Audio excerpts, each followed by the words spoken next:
Let's start with Bobby Witt Jr. and his case for MVP. Obviously, Aaron Judge is having an incredible year, 40 plus home runs already, batting over 300, tops in RBIs, tops in OPS, every statistical category. Aaron Judge is top three. However, Bobby Witt Jr. is also right up there. Doesn't have the same power numbers, but holy cow. A month of July, we've only seen technically one other time with wow, I'm going blank. Lou Gehrig. Um, over 500 for parts of the month, floating over 450 the entire month. Extra base hits left and right, more extra base hits than swing and miss attempts. Power numbers picked up something about not only the month of July, but that All-Star break home run derby must have clicked with his swing because, man, he has been locked and loaded. Last night goes 0 for 4 and breaks his 15-game hit streak. But what are you seeing from Bobby Witt Jr., and is it time to consider him maybe not a so distant MVP candidate? Yeah, I mean, he's just locked in. Everything he swings at seems to be hit hard. And that's always been the case with Bobby. He's going to all fields, taking what the pitchers are giving to him. He's understanding more what pitchers are trying to do to him. So like that's a big reason that the strikeouts have cut down a little bit because he knows that they're going to be pitching around him a little bit more. He very good job at going to right field. So big reason for the hot streak right there. But I mean, it's crazy. I mean, you have to consider him. I understand what Judge is doing is things that no one has done since like Barry Bonds, and he's on a similar pace to when he's hit 63 home runs a couple years ago. So like, I get it. Like Judge should probably be the favorite, but if you talk to Yankee fans, they will just dismiss the idea that Bobby is right there. Like there are 5 tools in baseball. We all have heard that forever. The 5 tools of baseball. Bobby not only has all 5, he is literally the best at 3 of them. He has the highest average. He has the most runs saved at shortstop, and he's the fastest player in baseball. Like that's insane. Well, he's the best power hitter. Like he's got one of the 5 down. So I don't know, man. Like again, I get it. Judge's numbers are ridiculous. Like that he would be in a triple crown race if Bobby wasn't hitting 348 or whatever it is. But to say that Bobby at the most premium position isn't in the race is just insane to me. I think he for sure now has overtaken Gunnar Henderson as best shortstop in baseball. First chunk of the season, there was a lot of back and forth there, but the numbers Bobby Witt's putting up is just insane. So just throw some out there. He leads the majors in total runs, or the AL side, in total runs scored at 94, 7 ahead of Aaron Judge.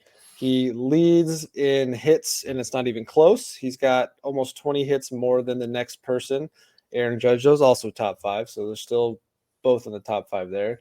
Bobby Witt's third in doubles, only 2 behind the lead. Aaron Judge also top 10. Bobby Witt, 10 triples. That is second in the AL. Fantastic. Home run, obviously, we've talked about his home run numbers aren't quite there, but he's still top 15 in the AL. RBIs, Judge definitely has a big lead there, but Bobby's still top 5 in RBIs with 79. Strikeout numbers obviously are down for him. He's top 5 in stolen bases. Right now, as of this morning on August 4th on Sunday, he still leads the majors, batting 345, 15 points higher than Stephen Kwan. Now, Aaron Judge, again, top 3, though, 321. Yeah.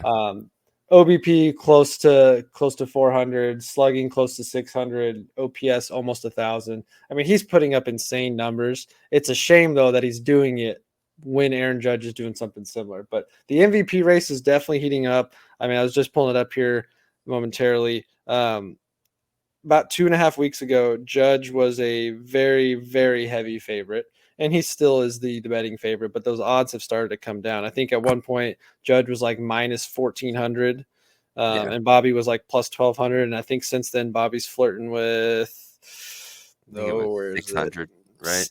Yeah, and it might even be less. Bobby Witt is plus 550 right now. So that's still a very strong bet. I think if the Royals figure out how to come back and win the division, I think you got to consider Bobby Witt for MVP. My hope is that all the national voters out there just don't drink the New York Kool-Aid and just go with the big market guy. Because look at that lineup Judge has around him. He's got Soto on one end. Now they got Jazz Chisholm. Stanton's back. He's got guys that can hit all around him. So Judge is still getting good pitches to hit consistently. Bobby is getting good pitches and bad pitches, and he's just knocking the snot out of it in a lineup that just doesn't have the same type of protection. So you take Bobby Witt Jr. off this team, there's no way we're 12 games above 500. We're probably not a playoff team. You take Aaron Judge off, the Yankees are definitely worse, but they still have so much talent that they could still compete. But it's an interesting conversation. I don't think he's going to win it. I think he's going to have a repeat month in August to really cut it close. But or Aaron Judge has to get hurt or struggle down the stretch. But it's been impressive watching him this month. Oh, it has been for sure. And I do want to dismiss a little bit of like the Yankee bias thing because it almost is like a compliment because that's where the Yankees are. Like outside of Soto, the Yankees, Vinny and Salvi would hit 3, 4, or 4, 5 in the Yankees lineup. Like I don't want to dismiss what those guys have done. They're obviously not Juan Soto, but they are better than anyone else. They're better than Stanton. They're better than Volpe. They're better than Chisholm. So Bobby's got some guys to help. Like the Yankees lineup is not perfect. Ask Yankees fans, like they want Verdugo out. They wanted Volpe out at some point. Like Stanton's been on their shit list for years now. Like, now again, Juan Soto is the only other player in the AL one dotting it. So like they have two over 1,000 OPS guys, but Royals got some guys. I'm trying to pull this up as we're talking. I don't remember the exact statistic, but I think it was on MLB Network. Chris Young and Mark DeRosa were breaking down, the Royals' success since the All-Star break, and they were talking about Bobby's, time at the plate and how impressive it's been. And again, if it pops up while I'm talking about it, I'll read you the statistic. But they're basically saying not only is he crushing everything in the zone as you should, those shadows, the outside edges around the strike zone. I think rest of Major League Baseball average is like 256 or something in there. I think it was 216. Like it was 216. It was really low, and Bobby's hitting like nearly 400. It's like 400. Oh man, I think it's like 385. Again, if it pops up as we're talking about, but the point is he's doing incredible things that we're not seeing. He's demonstrating those 5 tools all at the same time. Take, for example, that game the other night that we had no business being down the way we were against the White Sox. A lot of people turned the game off after the 6th inning just to find out Bobby crushes a grand slam to get back in it. And then bottom of the 9th there flashes the leather twice in the inning, 2 big time defensive plays in it. And that one to end the game was just incredible. So you're seeing him display it all facets of the game.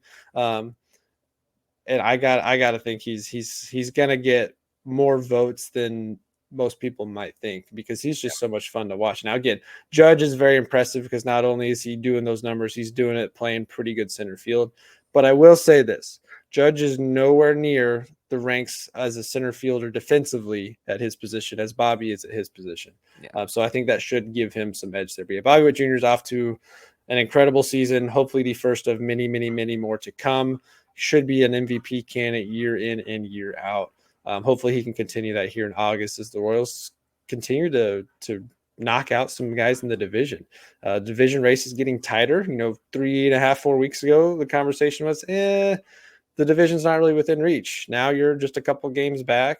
Cleveland's starting, even though they made some good moves at the deadline. Their pitching starting to come back to normal, and they're losing a couple games. And Minnesota, who's been really good, also struggling some. But it's going to be an interesting race down the stretch.